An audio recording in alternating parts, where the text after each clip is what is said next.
আজকে একটু মূল্যবোধের কথা বলি। সমাজের সব মানুষ নয়, কিছু মানুষ আছে তারা বিশেষ করে পরচর্চা করতে বা পরচর্চা নিয়ে বেশি কথা বলতে ভালোবাসে। কে কী পড়ছে, কে কী খাচ্ছে, কে কখন ঘুরতে যাচ্ছে, এগুলো তাদের বেশি হেডেক। অতএব তাদের উদ্দেশ্যে বলি, এসব অকাজ করে লাভ নেই সময় নষ্ট করে। আমরা যদি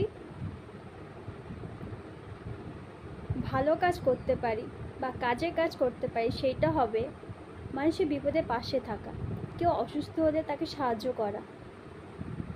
এগুলো হচ্ছে কাজের জিনিস, ঠিক আছে? এগুলো যদি করতে পারি তাহলে দেখবো আমরাও ভালো আছি, আমাদের মস্তিষ্কটাও ভালো আছে, আর নেগেটিভ থটস মাথায় আসছে না। অর্থাৎ যারা অকাজ করে বেড়ায় তারা যদি কাজের কাজ করে তাহলে খুব ভালো হয়।